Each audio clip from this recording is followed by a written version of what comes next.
Vamos a abrir nuestras vidas en el libro de Lucas, capítulo 2. Lucas, capítulo 2. Y vamos a estar viendo los versículos 8 al 20 en este día. Seguimos con esta serie titulada Jesús vino para todos. Y el título del mensaje del día de hoy es La buena noticia que alumbra para todos. ¿La buena noticia que alumbra para quién? Para todos. Lucas 2, versículos 8 al 20. Pero antes de entrar, hermanos, quisiera que me acompañen pidiéndole al Señor que Él hable en nuestras vidas, que Él pueda usar este tiempo para Él ser glorificado en este momento. Amén. Amado Dios, te damos a ti gracias. Ya hemos alabado tu santo nombre, Señor. Hemos exaltado y reconocido tu bondad en nuestras vidas. Y en este momento, Señor, nos disponemos a escuchar tu palabra, Señor, a estudiar las Escrituras. Yo te pido, Señor, que en este momento tú quites toda distracción, todo pensamiento, Señor, de cosas que son para otro tiempo. Pedimos que nos ayudes a concentrarnos, Señor, en tu palabra y que podamos estudiarla, examinarla, y que al hacerlo, Señor, nosotros podamos crecer en tu conocimiento, crecer en madurez, crecer en santidad y crecer en reconocimiento y agradecimiento por lo que tú hiciste y haces por nosotros, Señor. Pedimos, Padre, que tú nos des lo que no tenemos para que podamos hacer lo que no podemos hacer, Señor. Y es a través de este crecimiento que tú nos darás, Señor, en las Escrituras, que podremos lograrlo por la obra que opera a través de tu Santo Espíritu. Te lo pedimos confiando en el nombre de Jesús. Amén. Imagínense que son las 3 de la mañana. Pudo haber sido esta mañana o cualquier otra mañana de la semana, pero son las 3 de la mañana y típicamente 2, 3 de la mañana todos están dormidos a esa hora, típicamente. De repente usted escucha ruidos afuera de su casa, ladridos de perro y otros ruidos que no son normales para el tiempo del día de las 3 de la mañana.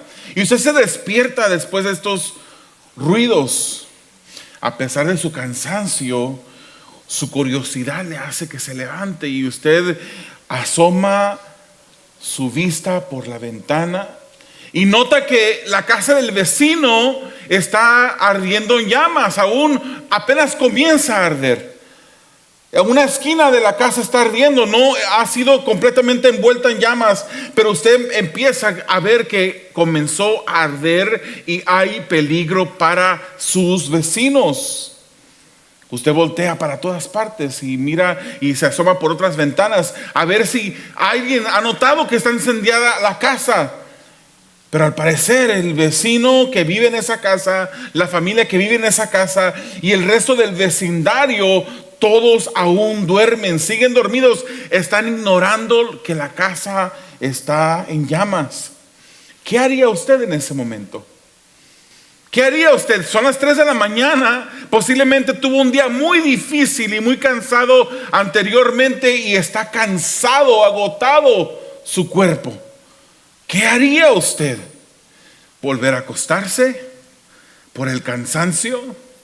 Quizás usted diría, voy a confiar que los habitantes de la casa se van a despertar, van a oler el humo, van a descubrir que está incendiada su casa y se van a levantar.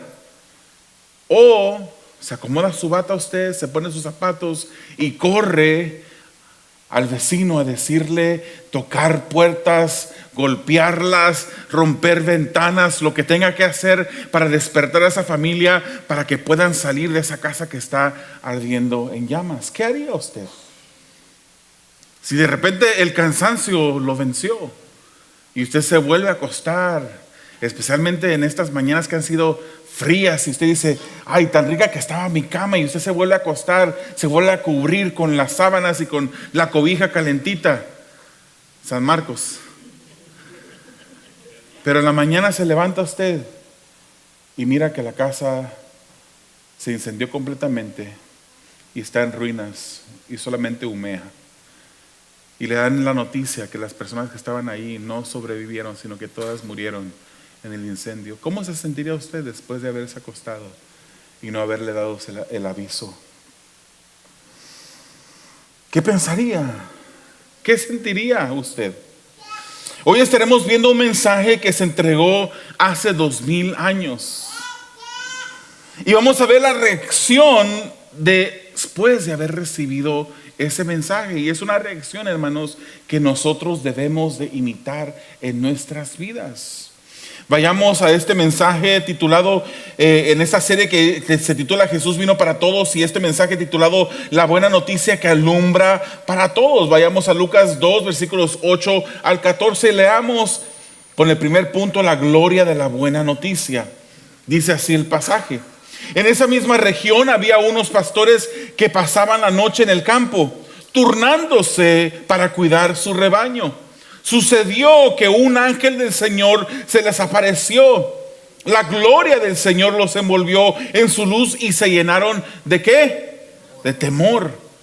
Pero el ángel dijo: no tengan miedo, miren que traigo buenas noticias que serán motivo de mucha alegría para todo el pueblo. Hoy ha nacido en la ciudad de David un Salvador que es Cristo el Señor. Esto les servirá de señales, dice a los pastores. Encontrarán a un niño envuelto en pañales y acostado en un pesebre. De repente apareció una multitud de ángeles del cielo que alababan a Dios y decían: gloria a Dios en las alturas y en la tierra paz a los que gozan de su buena voluntad. Esta es la cena, hermanos, después de la cena que vimos la semana pasada. Es la cena, el siguiente paso, la siguiente revelación que Lucas nos quiere dar a nosotros. Lucas nos revela qué pasa después de que Jesús nace en la tierra. La noticia tenía que compartirse. La noticia tenía que compartirse, tenía que regarse la voz de buenas nuevas, que había nacido en Belén el Salvador del mundo. Dios el Padre quería que las buenas noticias se dieran a conocer, que su buena voluntad para con el hombre fuese conocida. Y se lee, hermanos, que había unos pastores en el campo. Obviamente, cuando leemos esos pastores en el campo, no son los pastores como en el contexto de la iglesia, pastores de la iglesia. Eran pastores que cuidaban de un rebaño, de que cuidaban de ganado, de animalitos en el campo. Y le quiero compartir que en el tiempo cuando esta historia se lleva a cabo, los pastores que cuidaban del rebaño eran personas que se les pagaba por hacer esto. Eran personas de carácter humilde. Y no me refiero a humilde versus orgulloso, ¿verdad? Hoy en día pueden existir personas que parecen humildes porque dice la gente: esa persona es humilde porque no tiene mucho que posee, pero puede tener mucho orgullo en su corazón. No me refiero a eso, me refiero que eran humildes de que no tenían muchas posesiones. En aquel tiempo la profesión de pastor era de carácter humilde. Era para una persona de posición social baja. Y ellos típicamente eran empleados, no eran los dueños del rebaño que ellos cuidaban. Ellos típicamente dormían al lado de los animalitos a la intemperie, mientras que cuidaban a las ovejas de los diferentes peligros que habían, que no se fueran a extraviar, que un animal depredador no viniera a llevarse una de ellas. Y vemos que las escrituras nos dice que Lucas nos dice que había más de un pastor, habían varios pastores. No nos da el número exacto, pero habían varios pastores que se turnaban en la noche para cuidar de estas ovejas. Sucedió que un ángel del Señor se les aparece. Y obviamente, hermanos, sabemos que esos ángeles eran aceptados en la cultura judía como mensajeros que traían mensajes de parte de Dios. Ellos conocían y aceptaban, creían en ángeles. Y juntamente con la aparición de esos ángeles, Lucas describe que la gloria del Señor los envolvió con una luz resplandeciente. Me imagino que ha de haber sido algo similar como cuando Pablo iba camino a Damasco en Hechos capítulo 9. Él iba a hacerle daño a los hermanos de la iglesia, a encarcelar a algunos de ellos, y de repente dice la Biblia que él cae al suelo porque vio una luz que resplandeció. Me imagino que ha de haber sido un escenario similar a esa luz resplandeciente que los envolvió completamente a sus pastores. Esta luz los envuelve. Y aunque para ellos el ver un ángel era algo que ellos aceptaban como un mensaje de parte de Dios, ellos quedan atemorizados, hermanos. La palabra que Lucas usa en el original es phobos. Eso quiere decir terror, quiere decir aterrorizar. Quedaron aterrorizados. De ahí sacamos la palabra hoy en día que nosotros usamos como fobia, el miedo a ciertas cosas. No sé, de repente usted ha salido afuera, si usted vive especialmente en un lugar donde no está muy habitado y usted sale afuera y mira a una serpiente, o puede mirar a un animalito diferente que va corriendo. No sé cuántos de ustedes tienen miedo a las arañas. Hay personas que solamente pensar en las arañas ya hasta les empieza a dar comezón y empiezan a rascarse porque sienten ese miedo. Algo así pasó con los pastores que vieron a este ángel que se apareció. Tuvieron terror, tuvieron temor. Y el ángel vio que tuvieron temor, porque el ángel mismo le dice que no se sientan con terror, que no tuvieran miedo. Ellos son reconfortados por el ángel. El ángel les dice: no he llegado a traer condenación, he venido con un mensaje de buenas nuevas. Y Lucas usa un verbo aquí para buenas nuevas que quiere decir traer buenas noticias. Euangelizo, traer buenas noticias. Y el ángel les dice que estas buenas noticias serán de gozo para todo el pueblo. ¿Y cuál era la buena noticia, hermano? ¿Cómo dice su escritura? ¿Cuál es esa buena noticia? Hoy ha nacido en la ciudad de David un Salvador, que es Cristo el Señor. Así como lo dijeron los profetas. Hay tantas profecías en el Antiguo Testamento que muestran y que apuntan a Jesucristo, hermanos. El Antiguo Testamento para eso fue. Hoy en día hay religiones como los judíos que se quedaron en el Antiguo Testamento y que no comprendieron exactamente de quién hablaban las escrituras. Pero todas las escrituras apuntaban a Jesús. Miqueas capítulo 5 versículo 2 nos dice que el Salvador, que levantaría a alguien que sería el Señor de señores para el pueblo. En la ciudad de Belén nacería una ciudad, un pueblito insignificante, pero allí es donde Dios había determinado que nacería su hijo. Y así sucedió, hermanos. Y muchas profecías del Antiguo Testamento se cumplieron y nació el Salvador. ¿Por qué Salvador? Porque Él fue el que nos rescató. Salvador quiere decir el rescatador, el liberador. Todas las personas que andan por este mundo, que no han entregado en fe su corazón, su vida a Jesús, viven aún bajo maldición. Esa es la realidad de las Escrituras. Y pareciera un mensaje de odio, pero no lo es. Cuando lo compartimos, más bien es un mensaje de amor. Pareciera como que odiamos a las personas diciéndoles: te vas a ir al infierno si no te arrepientes. Pero es el mensaje de amor que estamos compartiendo, tratando de rescatarles, tratando de romper las ventanas y golpear las puertas porque su casa está incendiándose y deben de liberar, de salvar su vida, de correr por su vida para salvar sus vidas. Ese fue el Salvador que vino a este mundo, a libertarnos, a rescatarnos. Y algo interesante, hermanos, que vemos que el ángel los invitó a confirmar la noticia, porque les dice: esto servirá como señal. No les dice solamente que nació el Salvador, que Jesús nació en Belén, sino esto les va a servir como señal. Van a encontrar a un niño envuelto en pañales, acostado en el comedero de un burro, en un pesebre. Ahí lo van a encontrar. Esa va a ser señal que lo que les estamos diciendo es verdad. Los pastores fueron los primeros, hermanos, en ser informados del nacimiento de Jesús. Fueron los primeros. Dios escogió a esos pastores para recibir el mensaje de parte del ángel del Señor. Así como escogió a las mujeres también para recibir el mensaje y ser las primeras en saber que Jesucristo había resucitado, que ya no estaba en la tumba. Así como también te ha escogido a ti Y me ha escogido a mí, nos ha escogido a nosotros para compartir el mensaje de las buenas nuevas. Dios te ha escogido a ti. Dios te ha escogido a ti. La historia del Evangelio es verdadera. Dios dejó la evidencia para que la confirmemos. Y algunas personas dicen, pero ¿cómo puedo comprobar yo que Dios existe? Hay evidencia, podemos ver la naturaleza. ¿Acaso eso ocurrió de la nada? ¿Acaso hubo una explosión que organizó todo de la manera como está organizada, que corre todo a la perfección en el mundo? Porque Dios, dice las Escrituras, sostiene toda la creación con sus manos. ¿Acaso de la noche a la mañana sucedió eso?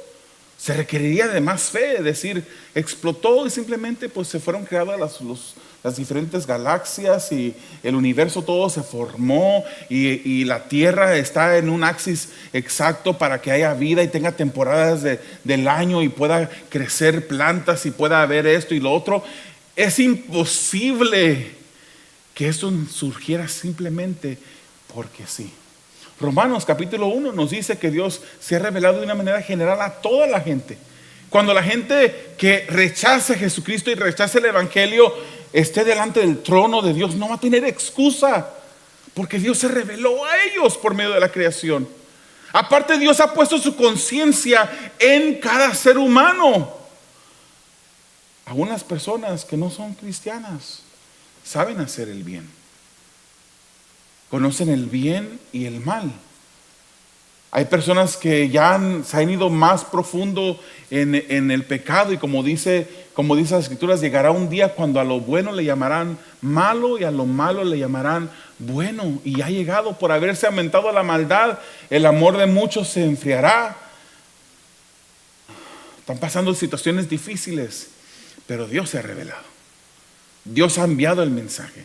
Así como lo envió a esos pastores por medio del ángel, Él ha mandado su mensaje por medio de la creación que Él vive, por medio de la conciencia en cada ser humano que Él vive. Y si por si fuera poco, que no lo es, Él también entregó su ley para mostrarnos qué tipo de Dios es. Un Dios santo, perfecto, que requiere perfección, que requiere santidad, que no es opcional. Él quiere que tú seas santo y obviamente ninguno de nosotros somos perfectos. Si yo dijera al contar 3, 1, 2, 3, salgan todos los que no son perfectos, salimos todos, hermanos. Salimos todos. Salgan todos los que no hayan pecado, salgan todos los que hayan pecado, salimos todos. Saldríamos todos. Quédense aquí nada más los que son perfectos y los que nunca hayan pecado, se queda el lugar vacío. Todos hemos pecado. Por eso todos necesitamos de un Salvador. Por eso era necesario que Jesucristo viniera a este mundo.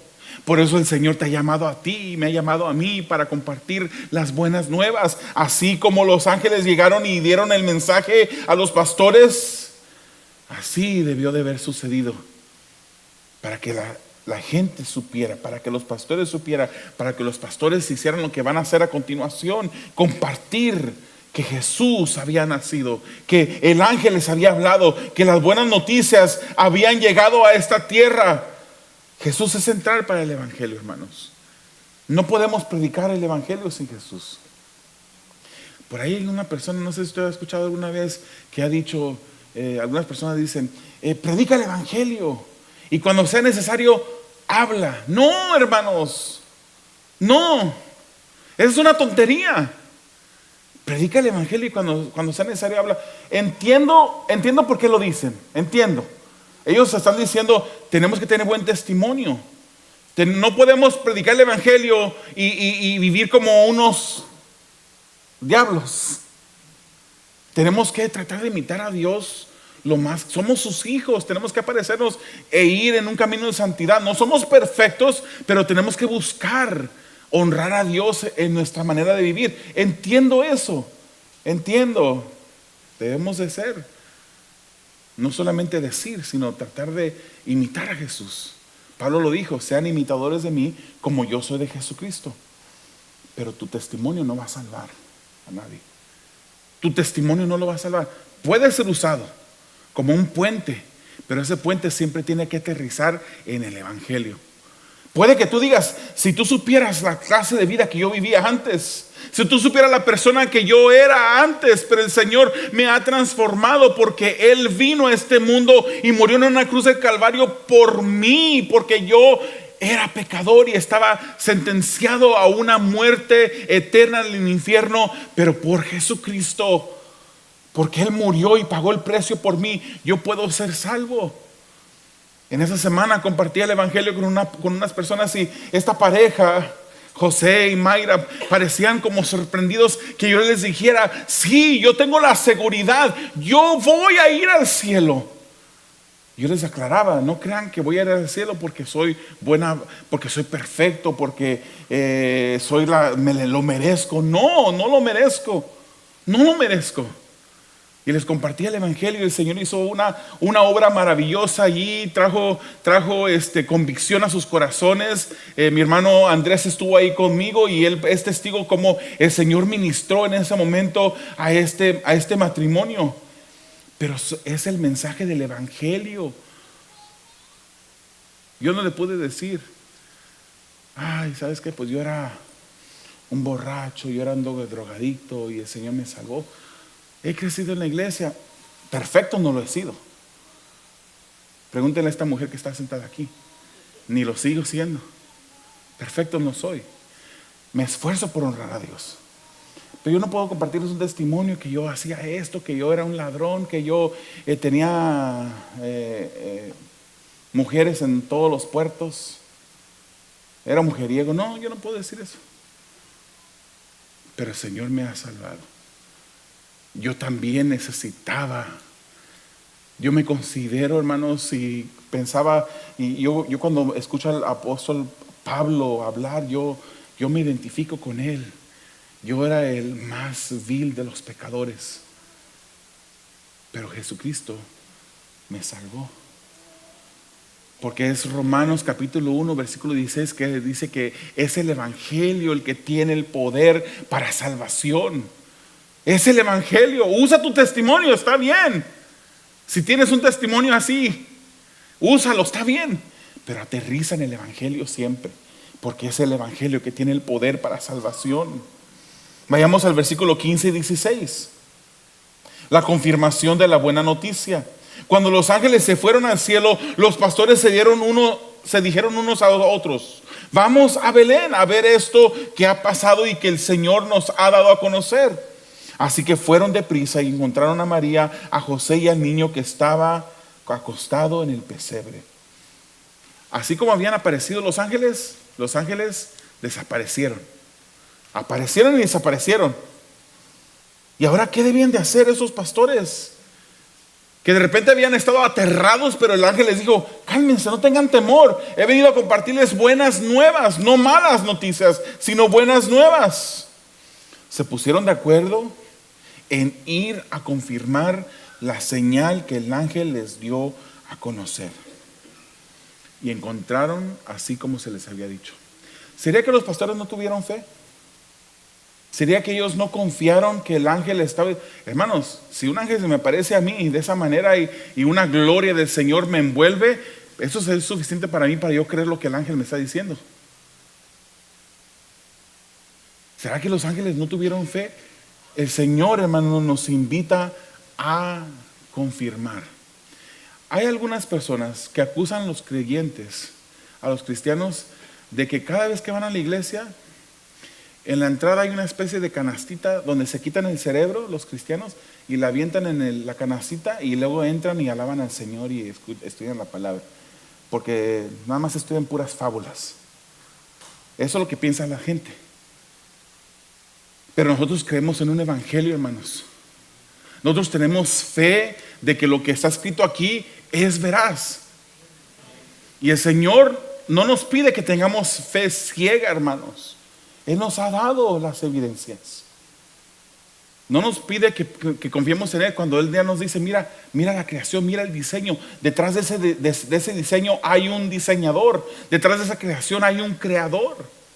Él nos da las evidencias. Hay tantas profecías en el Antiguo Testamento que se vienen a cumplir con la vida de Jesucristo. Cosas que eran imposibles, prácticamente imposible de cumplirse, pero se cumplen. Hay testigos oculares que vieron, que presenciaron a Jesús, que vieron a Jesús morir, pero que lo vieron resucitar al tercer día y que dieron testimonio. Más de 500 hermanos que dieron testimonio que Jesucristo había resucitado. Y los universitarios, los profesores en la universidad enfrentan a nuestros hijos y les dicen a nuestros hijos: a ver, compruébame que Dios es verdad. Muéstramelo con el método científico que Dios es verdad. Pues cuando nuestros hijos le hagan esa pregunta, yo les he dicho a mis hijas: cuando te hagan esa pregunta, tú contéstale: confírmame que George Washington fue el primer presidente y muéstramelo con el método científico. No se puede. No podemos volver a hacer que ese evento vuelva a ocurrir. El método científico se requiere de crear el evento de algo que se puede medir, que se puede observar, etc. Pero no se puede. En este tiempo, cuando Jesucristo resucita, cuando Jesucristo nace, hay testigos, hay esto que cuando resucita, más de 500 hermanos lo miran. En un momento cuando ellos, por testificar que eran cristianos, podían morir. Y ellos testifican. Igual como en una corte, ¿verdad? De repente miran al hermano Isaías, que lo acusaron, no lo miraron, lo acusaron al hermano Isaías, que lo vieron en tal lugar y que entró con una máscara, lo vieron ponerse una máscara y una pistola y robó un banco. Y no hay más que personas que lo están acusando, pero luego se levantan otras 10 personas y dicen: no, lo vimos. Esa hora, en ese día, él estaba 50 millas del lugar donde dicen que estaba.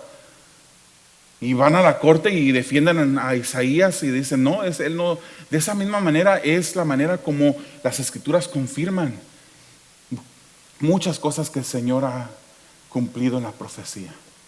Muchas ciudades que no se conocían, pero que la arqueología hoy en día ha descubierto, que antes la ciencia decía que las cosas que la Biblia decía eran mentiras, pero que ahora se han confirmado por medio de la misma ciencia. Dios nos deja sus evidencias.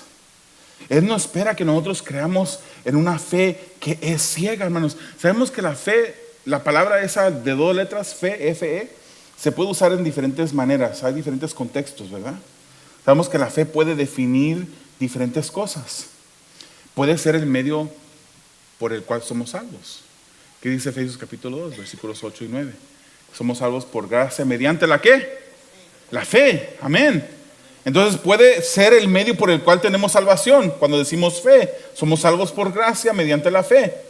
Pero también puede ser la certeza o convicción que tenemos en Cristo. Tenemos una convicción. Dice la palabra que fe es la certeza de lo que se espera, la convicción de lo que no se puede ver. Nunca vi a Jesús, pero yo sé que Él vive. Nunca vi a Jesús, pero yo sé que Él nació, yo sé que Él murió y que al tercer día resucitó. Yo lo sé.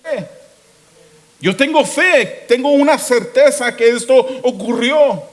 No he visto a Jesús, pero lo sé, yo sé que un día mis ojos lo verán. Un día lo veré. Pero también fe puede ser como el grupo de doctrinas en la que nosotros creemos. Por ejemplo, Judas le dice a la iglesia que contienda por la fe, contienda por las doctrinas, que peleemos por la fe. No físicamente, ¿verdad? Argumentemos, en otras palabras, por la fe. Pero Dios nos ha dejado, hermanos, las herramientas necesarias para poder confirmar la verdad. La fe no es una fe ciega.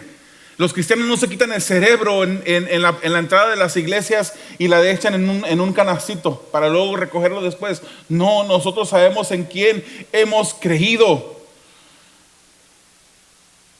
Nosotros no tenemos fe ciega, sino que en ayuda del Espíritu Santo podemos usar el raciocinio que Dios nos ha dado para examinar las verdades del Evangelio. Por ejemplo, hermanos, Pablo elogia a los hermanos de Berea, ¿se recuerda? Porque ellos iban a casa y confirmaban en las escrituras para ver que si lo que se había predicado era así. Usted no tiene que ir a casa. Cada uno de ustedes trae cada uno de ustedes trae hasta 20 escrituras en un aparatito así que se llama celular, en una aplicación, y usted puede confirmar ahí lo que se está predicando. A los pastores pudo haber sido suficiente el ángel que se les apareció, el escenario en el cual fueron envueltos, la multitud de ángeles que aparecen en el cielo dando gloria a Dios. Aún así se les da señal. Esto les será como señal. Ellos debían de ser testigos. Ellos fueron a confirmar. Esto no fue una duda de ellos, sino que fue en obediencia al recibir la señal del ángel. Y ahora ellos fueron testigos con otras personas para decirles lo que el ángel les había dado. Porque Jesús, hermanos, es central en la historia de las buenas nuevas, el evangelio. No hay evangelio sin Jesús. La fe, las buenas noticias y la verdad que los creyentes tenemos no deben ocultarse, hermanos. Tú has sido llamado para compartir este evangelio. El Señor te ha llamado a ti. Hay personas que dicen, no sé cuál es la voluntad de Dios para mi vida. Hermanos, una de ellas es que prediques el evangelio. Que le hables a tus vecinos, que le hables a tu familia. Están en casas que están ardiendo y van a perecer. Van a morir. ¿Y qué estás haciendo tú para predicarle a tu familia?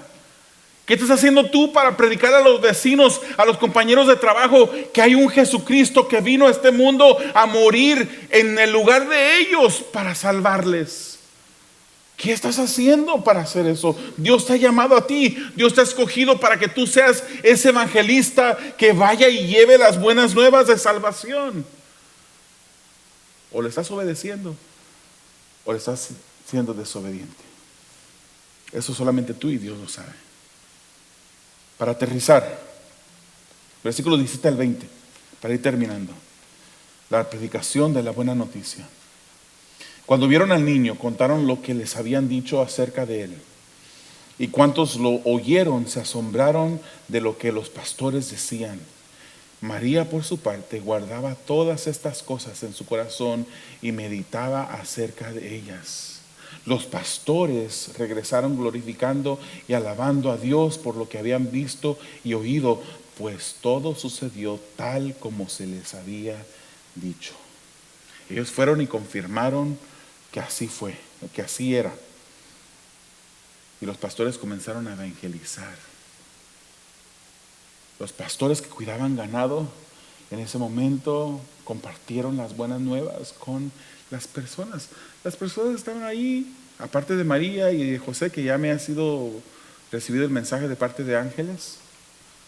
Las otras personas que estaban ahí no sabían quién era este niño. Parecía un niño común y corriente, envuelto en pañales, en un lugar que ni siquiera debían de estar niños, acostado ahí en un pesebre donde comían los burritos. Era un niño común y corriente.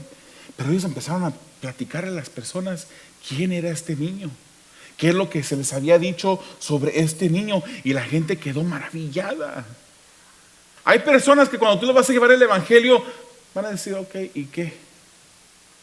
Hay personas que están muertas en sus pecados, en sus delitos y pecados. Efesios dice eso, que están muertos. Acércate tú un muerto en un funeral y mueve el cuerpo. ¿Responde? Así hay muchas personas hoy en día. Respiran, hablan, caminan, comen, tienen función normal como cualquier otro humano, como usted y como yo, pero están muertos.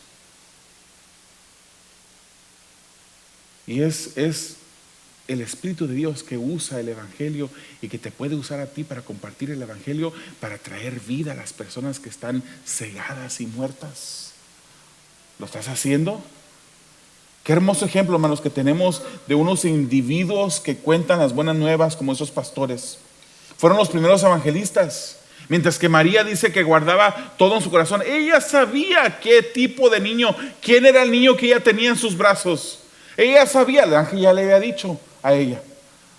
Ella nada más guardaba en su corazón, callaba y meditaba las cosas, y ella decía, eso que me dicen los pastores, que están diciendo los pastores, es simplemente confirmación de lo que el ángel ya me dijo.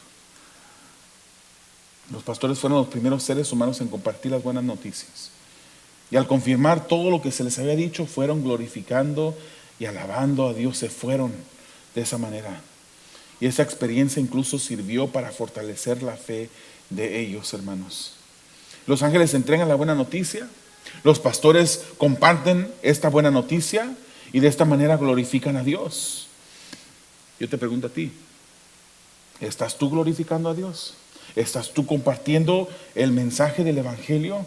¿Cuántas personas simplemente en esa semana se te cruzaron en el supermercado, en el lugar donde estabas rellenando el tanque de gasolina, en cualquier lugar, en el trabajo? No te digo que durante horas laborales estés evangelizando, te está pagando, tienes que ser responsable como un hijo de Dios, trabajar y utilizar el tiempo correctamente, pero hay tiempo de descanso, hay tiempo de break, tiempo de lonche, cuando estás comiendo y tienes tus compañeros allá a la par, en esos momentos tú puedes compartir el evangelio. ¿Cuántas personas no se te han cruzado esta semana que simplemente tú los has dejado cruzar y no les has compartido el evangelio? ¿Has visto que sus casas están ardiendo en fuego y has decidido mejor regresar a la cama, acostarte y arroparte con tus cobijas? Jesús vendrá otra vez. Jesús vendrá otra vez. Y cuando Él vuelva, hermanos, todos lo reconocerán. Todos lo reconocerán. Para muchos será demasiado tarde. Muchos lo habrán rechazado y estarán solamente condenados ya, pero van a reconocer que Jesucristo en verdad era el Hijo de Dios. Filipenses 2:10 y 11 dice: para que ante el nombre de Jesús se doble toda rodilla, en el cielo y en la tierra y debajo de la tierra, y toda lengua confiese que Jesucristo es el Señor, para gloria de Dios Padre. Para algunos será muy tarde cuando ellos se conozcan que Jesús es Dios. Es tiempo hoy de compartir el mensaje, y no hay evangelio sin Jesús. Por eso Jesús vino a este mundo, por eso es que tuvo que humanarse, hermanos. Por eso es que nosotros debemos de predicar. Tenemos la luz. ¿Qué hace usted con la luz cuando prende un foco? O cuando usted acomoda un foco, ¿qué? ¿Lo forra después con aluminio? ¿De qué sirve un foco prendido envuelto en aluminio? ¿De qué sirve una vela encendida y luego puesta debajo de un almud, como dice las Escrituras? Lucas 11:33. Nadie enciende una lámpara para luego ponerla en un lugar escondido o cubrirla con una vasija, sino para ponerla en un candelero, a fin de que los que entren tengan luz. Tú tienes la luz. Tú has sido llamado a compartir el evangelio. ¿Lo estás haciendo? Porque Dios te escogió a ti. ¿Estás obedeciendo? ¿Lo estás haciendo, hermano? Él es Dios. Jesús es Dios. Y su encarnación es central, hermanos, para el mensaje del evangelio. Juan 1:4-5 nos dice que en Él estaba la vida, y la vida era la luz de la humanidad. Esta luz resplandece en la oscuridad, y la oscuridad no ha podido apagarla. El versículo 9 dice: esa luz verdadera, la que alumbra a todo ser humano, venía a este mundo. Ese fue Jesús. Por eso celebramos el nacimiento de Jesús en estos tiempos. ¿Y qué? Nada más celebramos. Nada más es tiempo familiar, tiempo de regalos. Nada más es tiempo de darle rienda suelta a la carne para los que andan ahí medio flojos espiritualmente. ¿O es tiempo de compartir el evangelio? Es tiempo de alumbrar con la luz del evangelio a aquellos que están en la oscuridad.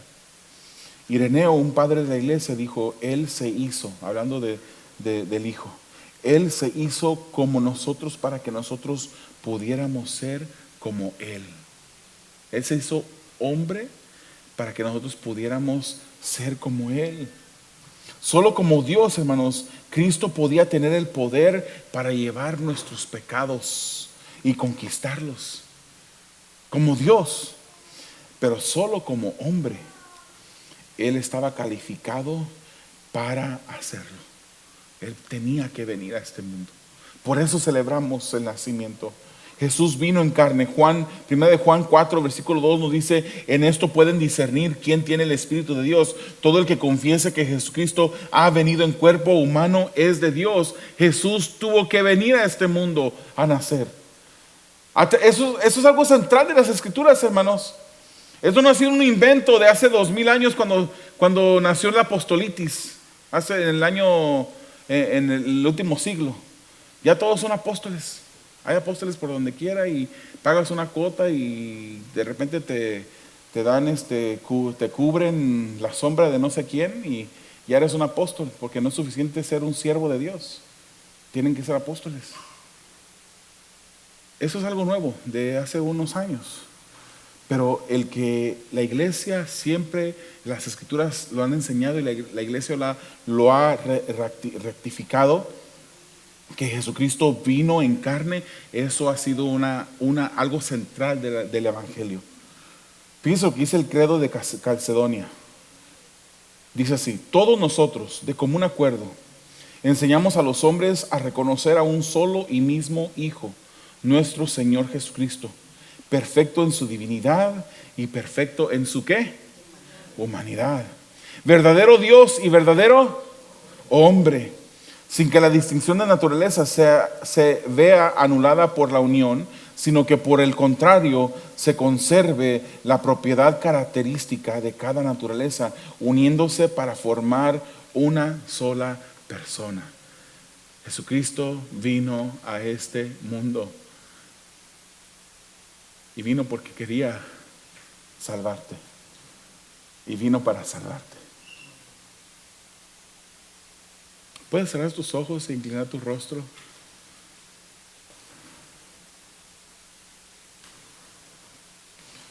Pudieras pensar, hermanos, ¿cuántas veces te has quedado tú con la buena noticia y no la has compartido?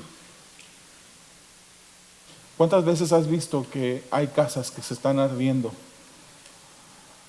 y no has dado el aviso, no has quebrado las ventanas, no has hecho lo posible por llevar el mensaje del Evangelio a aquellas personas que están muriendo, que van con rumbo a una eterna perdición? Dios te escogió a ti. Dios te escogió para que tú llevaras el mensaje del Evangelio, porque sabes que Jesús no solamente vino por ti, Jesús vino para todos. No seamos egoístas.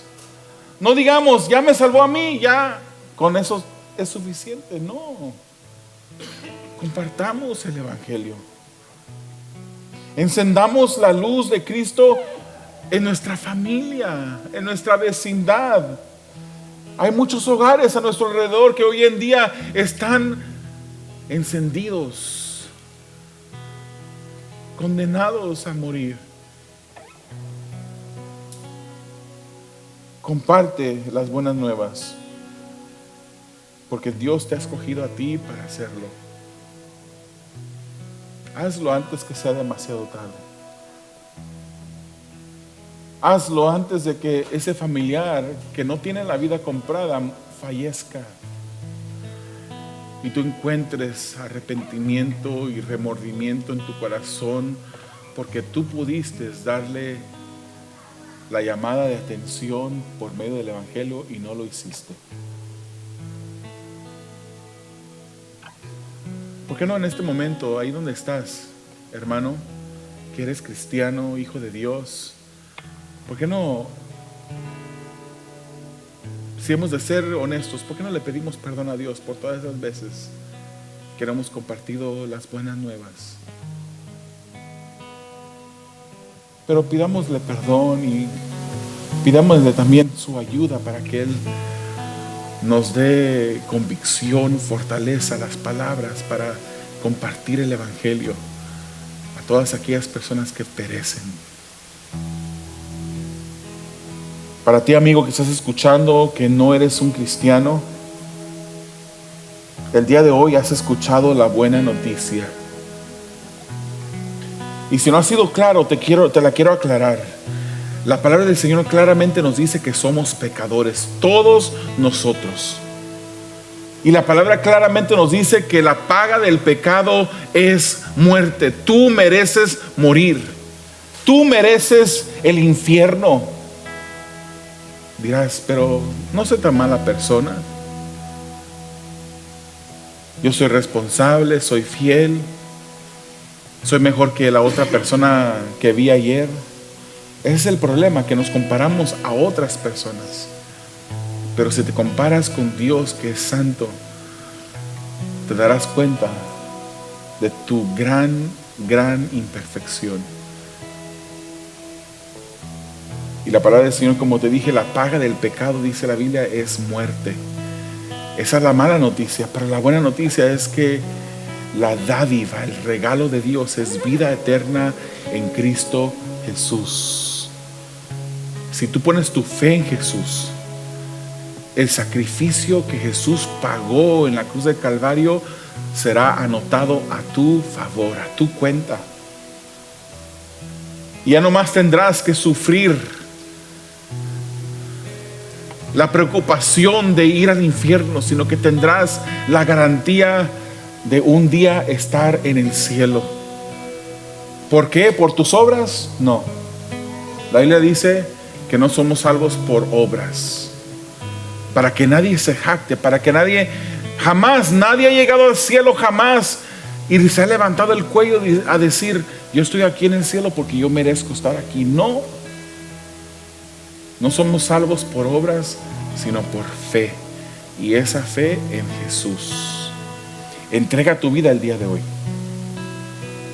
Confiesa tus pecados delante de Dios. Pídele perdón y Él te salvará. Porque Él envió a su Hijo, no para tu vecino, no para otras personas. Él lo envió para todos, incluyéndote a ti. Tú puedes recibir la salvación, pero si la rechazas el día de hoy, Juan 3:19 dice, esta es la causa de la condenación, que la luz vino al mundo, pero la humanidad prefirió la oscuridad a la luz, porque sus obras eran malas. Que no seas tú uno de ellos. Entrega tu vida a Jesús. Pon tu fe en Jesús. Amado Dios, delante de ti estamos y agradecemos, Señor, de una manera que las palabras no pueden expresar, el que tu Hijo haya venido a este mundo, porque tuvo que venir para poder morir, y murió en nuestro lugar para salvación de los que hemos puesto nuestra fe en ti. Ahora yo te pido, Señor, que todas esas personas que habitan en lugares que se están incendiando, Padre, y que no saben que se están incendiando, que tú nos uses a nosotros, Señor, como instrumentos para predicar el Evangelio, y que por medio de tu Santo Espíritu, Señor, ellos se den cuenta el destino fatal a la cual se dirigen, y que puedan poner su fe en Jesús para salvación. Ayúdanos, Señor. Tú ya nos has llamado. Esto no es opcional. Tú nos has llamado a predicar tu palabra, el Evangelio, las buenas nuevas. Haznos predicadores de tu palabra. Te lo pedimos en el nombre de Jesús. Amén.